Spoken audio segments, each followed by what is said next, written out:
Salat al-Jum'ah in the Quran, and this baffles me a lot when I say there is no Salat al-Jum'ah. The ignorant people, they just get, dumbfounded. They become dumbfounded, flabbergasted. They just get confused. They are like, hey, look, he's saying there's no Salat al-Jum'ah. Then they start laughing, ha ha ha, out of their ignorance. They don't understand or grasp what I'm trying to say. They don't get it. So, and then when I said there was no Salat al-Jum'ah, the guy couldn't prove anything. I wasn't expecting him to even come and disprove me anything, right? But he couldn't prove the Salat al-Jum'ah. I said he couldn't prove that I was lying or anything. He couldn't prove. Now, when I say there is no Salat al-Jum'ah, this is how people don't understand me. When you go to chapter 62, verse 9, let me explain it today so that people can understand why I said there's no Salat al-Jum'ah in the Quran. Chapter 62, verse 9, Surah al-Jum'ah. God says, Ya ayyuhallazina amanu, Iza nudiya lis-salat min yawm al-jum'at.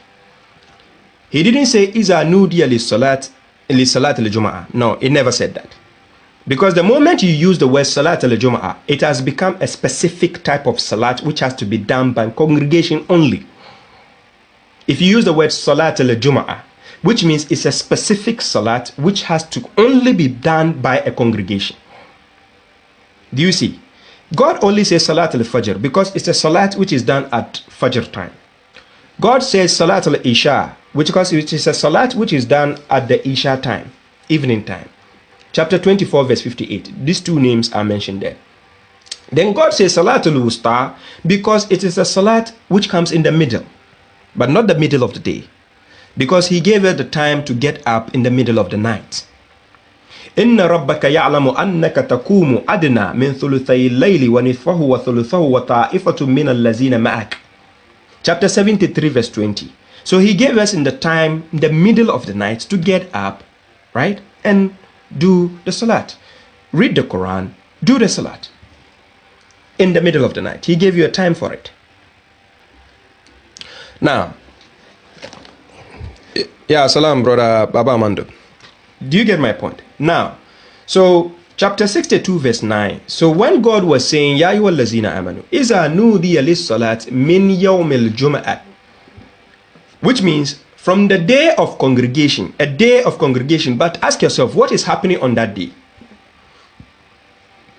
There is something happening on that day. That congregation. Every country has the day of congregation. Every country, there's the day of congregation.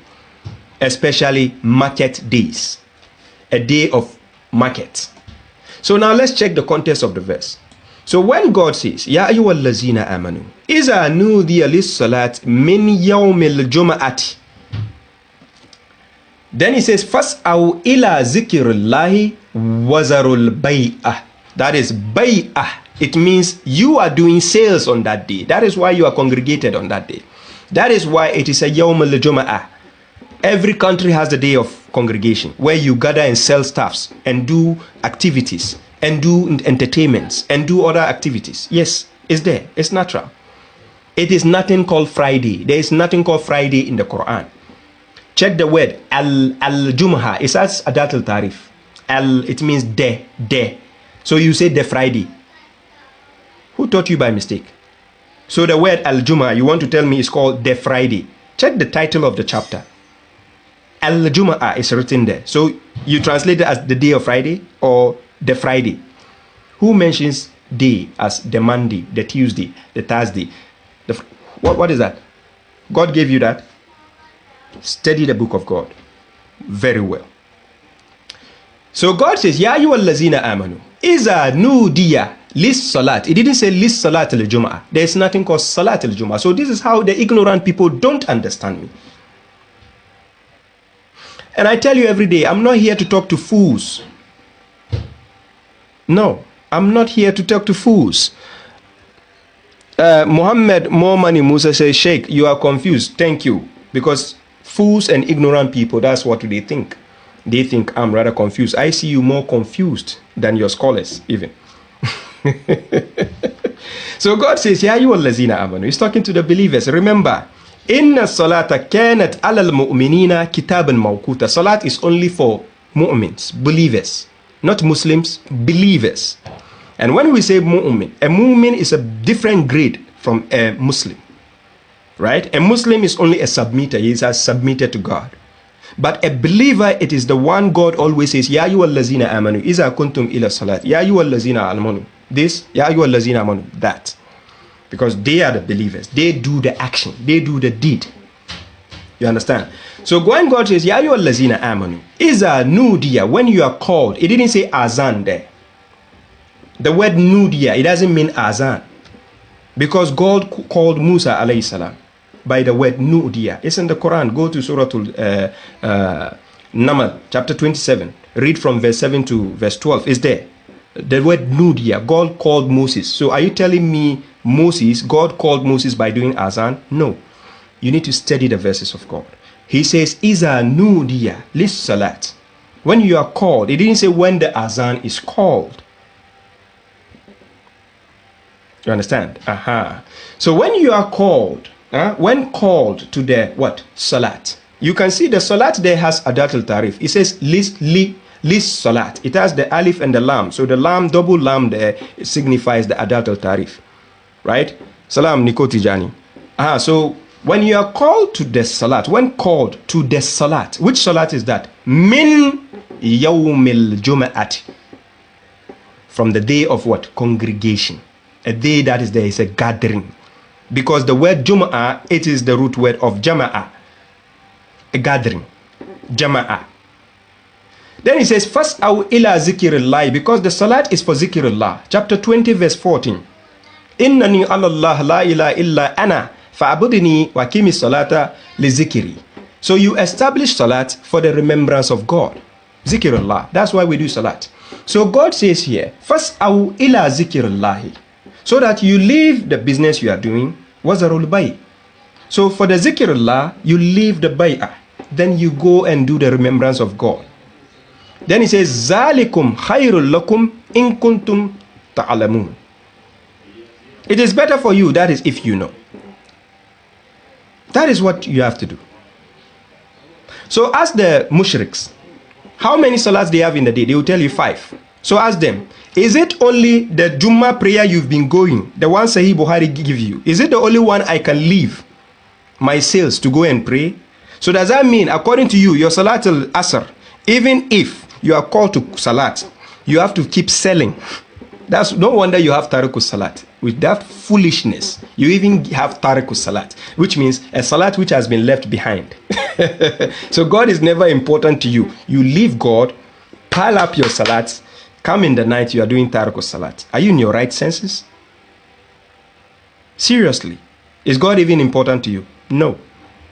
After God telling you in Surah An-Nur, verse 36, He says, "Fi buyutin azna Allah an turfa wa yuskara fiha asmu yusabbihu lahu fiha bil ghudwi wal asal." Then he says, "Rijalun la tulhihim tijaratun wala bay'un an zikrillah."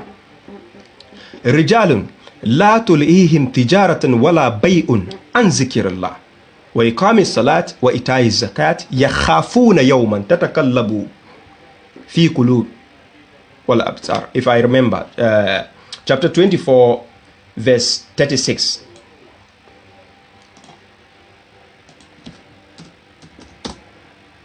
Yes. So these believers, they do not allow their tijara, their bay'un, to what? Distract them from the remembrance of God and the salat. Yes.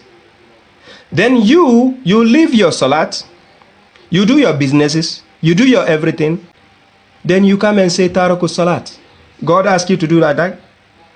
So your salat al-Jum'ah, if you have 5 salat in a day, according to you, God says, is An-Nur-Dawah lis salat. He mentioned lis salat, to the salat. Now when we say the salat, it's a definite article. Because God says, chapter 4, verse 103, Inna salata kanat alal mu'minina kitaban mawquta. Yes. So the salat has what? Decreed times, written times for the believers. Not for the mushriks, the one who do 5 times a day, not for them. No, they are mushriks, because Sahih Bukhari gave them something to associate with God. So if I call them mushriks, it's normal. A mushrik means somebody who associates something with the words of God, which is haram. Chapter 7, verse 33. God says don't associate anything. He hasn't given you authority. Chapter 4, verse 36. وَعَبُدُ اللَّهِ وَلَا تُشْرِكُوا بِهِ شَيْئًا. serve your God, worship your God, do not associate anything. And you associate Sahih Bukhari, 5 salats that he gave you, you associate it with God. It means you are not okay. So since you are associating Sahih Bukhari to God, I ask you a question. Those 5 salat you have, is it only the Zuhur prayer that you have called Salat al-Jum'ah? Is it the only one you can leave your sales to go and do? It means you are not thinking properly. Do you see what I mean? So when we say Salat al-Jum'ah, it doesn't exist in the book of God. It's not here. You understand? But ignorant people will not understand me. So like the foolish guy who say, I'm confused. Yes, I'm confused because ignorant people, they see me confused. Not wise people. I told you, I'm not here to enlighten fools. I'm here for intelligent people. And that's why they are listening to me. Good. Now, salam, my sister Rashida, you're welcome. Yes, Abdul Razak Musa, thank you. So this brother Muhammad, more money Musa. Maybe I should bring you. You are the. He called me. Look, this guy Muhammad more money Musa. He called me. He says you are the foolish and ignorant one. Then he called me Sheikh again. Is this guy okay? So no wonder Prophet Muhammad himself was called Mu'allim al-Majnun. He was called a what? A crazy teacher. Also, they know he's a teacher. They know he was knowledgeable. Chapter 43, verse 13 to 14. They know he was wise. Is it chapter 44? Sorry, chapter 44, verse 13 to 14. They know he's a teacher. He's knowledgeable, but they call him crazy. Similarly, this guy is saying, I'm rather the foolish and ignorant, and he called me Sheikh. Thanks for the honor. So a sheikh is called ignorant and foolish. No problem. So no wonder I tag your sheikhs as mushriks. All your sheikhs are mushriks. Wallahi lazim. All the sheikhs you have in Tijaniya, Ali Sunnah, whatever thing you have created, they are all mushriks. Wallahi lazim. So let's move on. Hey, salam, Sister Awa Bashir. You're welcome.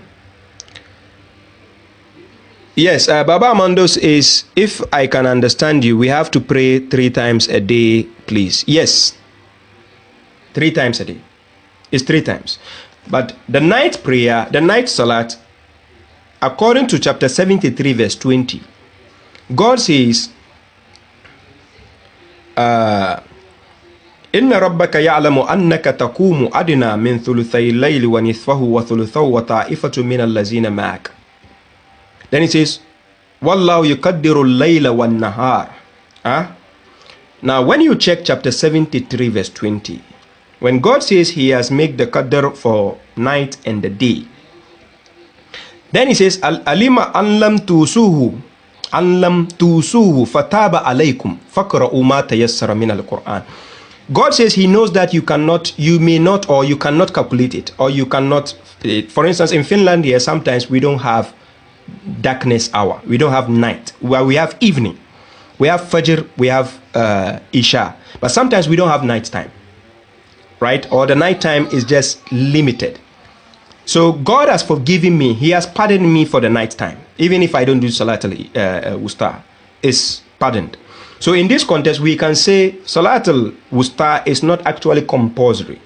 If you do the 2 salats in the day, yes, it's allowed, without getting the third. So the third is not constantly that you can do. The reason why you do the night salat is stated in chapter 17, verse 79. Where he says, وَمِنَ اللَّيْلِ فَتَهَجَّدُ بِهِ نَافِلَةً لَكَ عَسَىٰ أَنْ يَبْعَثَكَ رَبُّكَ مَقَامًا مَعْمُودًا. So that your Lord will raise you to a commendable position, right? That is one of the reasons why you do the night salat. Good. So I'll be breaking down these issues down for you, and I'll tell you what transpired during the dialogue, right? My stance was trying to prove to them a point that whatever basis they have, they only have to take hadith to justify their means. And according to God, they are kafirs. When you do that, you are a kafir. وَمَنْ لَمْ يَحْكُمُ بِمَا أَنزَلَ اللَّهُ فَأُولَٰئِكَ هُمُ الْكَافِرُونَ. Right? Now, and God says in chapter 4, verse 36, وَعَبُدُ اللَّهِ وَلَا تُشْرِكُ بِهِ شَيْئًا, or وَلَا يُشْرِكُ بِهِ شَيْئًا. Do not associate anything with Him. Anything. He didn't mention ahada or something. He says shay'an. Now, when we say shay'an here, it means anything. So it can be a book, it can be a saying, it can be a narration, it can be whatever you call a thing, a thing. He says, serve your Lord or worship your Lord. Do not associate anything with him. Chapter 4, verse 36, right? Now, for people who have the PDF version, or for people who have the book version, right? The previous book version I have, which was 2 years ago, was actually a sample, or I would say sample that I did to prepare for this hardcover copy, right? And for people, I have made it in such a way it's so easy for anybody willing to understand word for word the words of God, right? That is the 100% honesty you can get from me, inshallah, right? There is no dubious type of translation, and you can see I'm still alive. Anything you see in this book you don't understand, I'm here. Don't go further, don't go and ask anybody, I'm here. If any scholar tells you, hey, I'm lying in here, tell him you know who translated this book. He should come out for a live dialogue. I need him face to face. Then he should bring his own translation. Let's compare with the words of God here and see who is lying and he's telling the truth. So any other translation you see out there in the world, whoever tells you, oh, Shuaib is trying to lie to people, he's trying to mislead people here, tell him I'm alive. They should just find me. Whether they want to host me, I'll come to their program to justify whatever is here. Yes.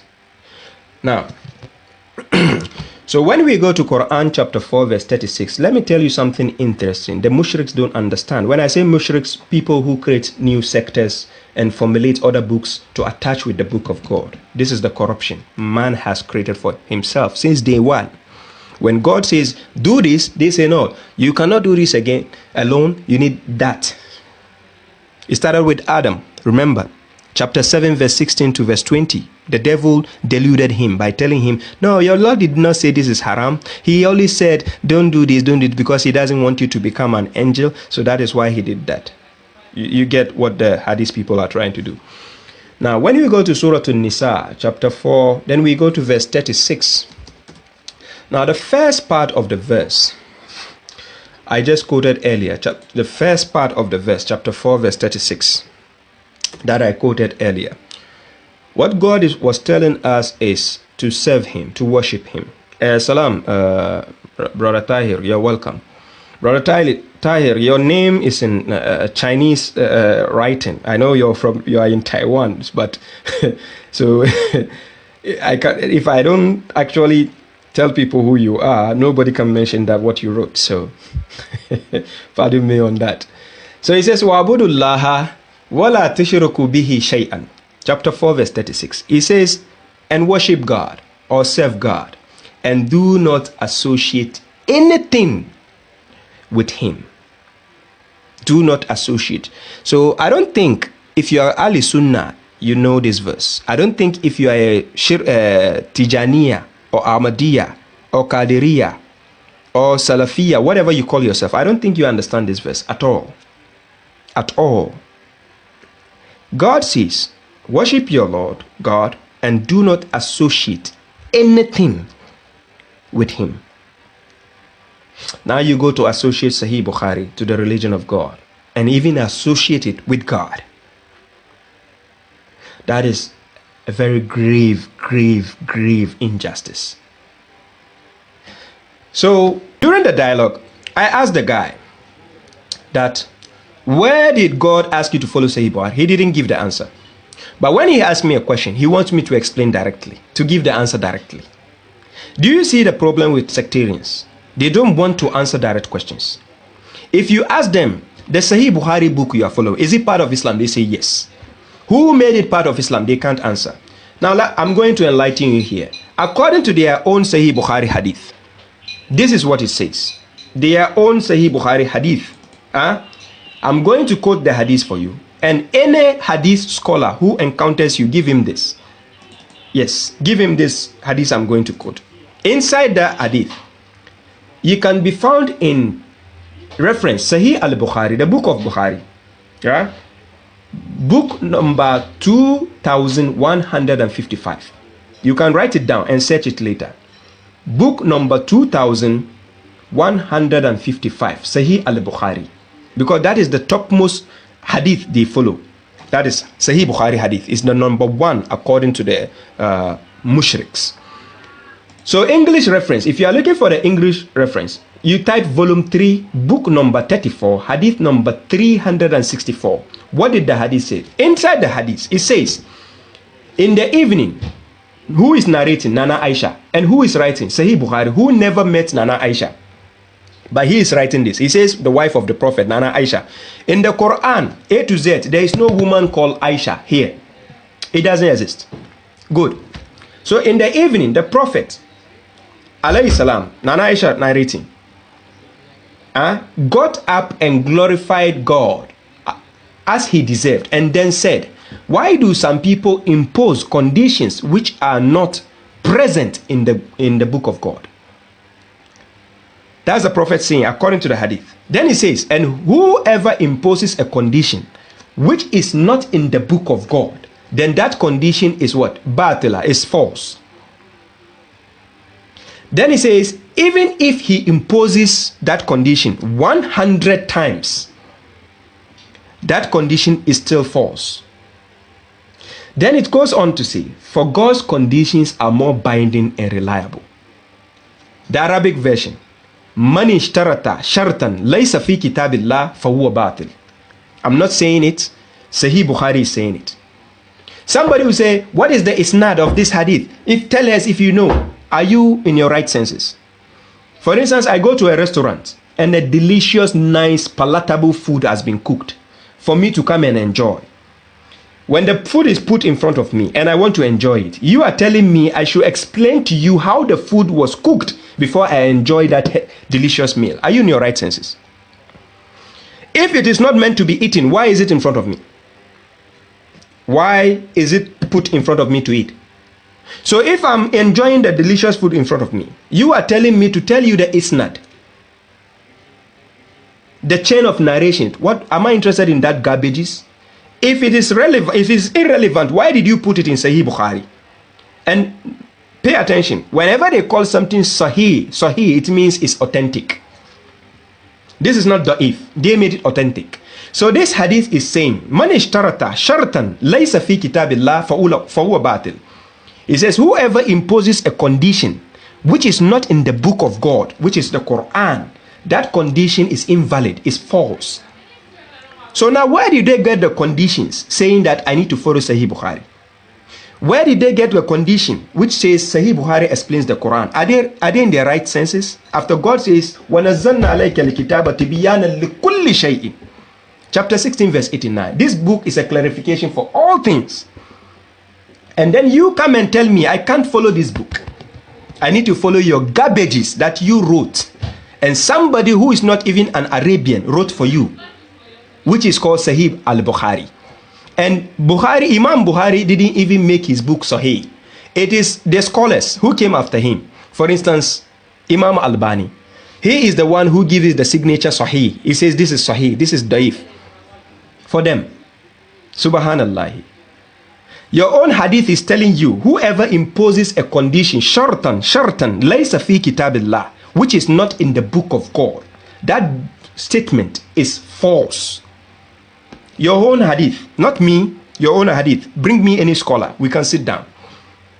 Wallahi lazim. Wallahi lazim. Their own Sahih Bukhari hadith. Wallahi, no scholar on earth can disprove me on this.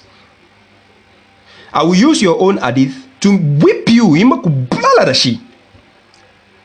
Hadithin ka da kanshi na cewa kaman wanda ya je wani hukumce ka wani condition bisa kan mutanen da ba shi cikin littafin Allah, wannan condition kariya ne. Shekaka, then you bring me condition. You say, hey brother Shuaib, you are a kafir because you are following the Quran alone. Are you in your right senses? Your prophet, did he follow the garbages you are following today? I'm asking you, the Sahih Bukhari garbages you are following, is it your prophet who gave you? Somebody will say, oh, stop calling the books garbages. For example, if I have food to eat, proper food from the restaurant, buffet, must I go to the garbage to find bread to eat? That's why I call it garbage. Because if something is irrelevant to me, it's a garbage. Yes. What is the meaning of garbage? Trash. Do you see my point? So if you say I cannot call it garbage, come and prove to me in the Quran where God says I cannot call Sahih Bukhari garbage. Because God says, وَأَن تُشْرِكُوا بِاللَّهِ مَا لَمْ يُنَزِّلْ بِهِ سُلْطَانًا. That thing is haram. So if your Sahih Bukhari book is haram, excuse me, can I call it garbage or not?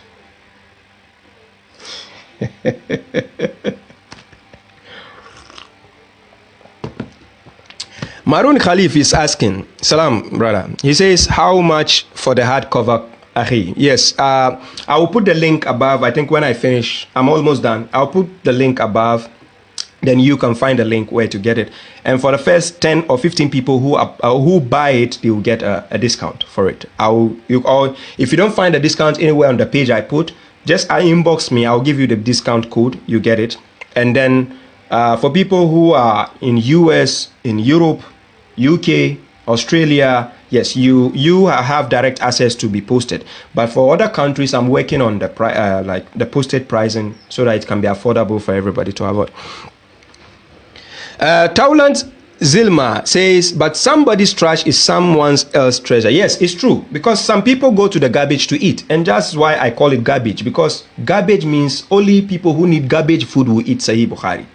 Do you get my point? So for me, it's garbage. That's what I meant. So if they want me to explain, I can explain. If you said don't call it garbage just because somebody's eating, so I don't call it garbage, are you serious?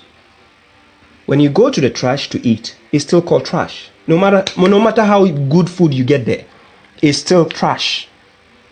I hope you get my point. So for people who don't understand, you say this guy is mean, he's disrespectful. What is it? I can explain everything I tell you. Yes, I'm not speaking out of ignorance. Yes.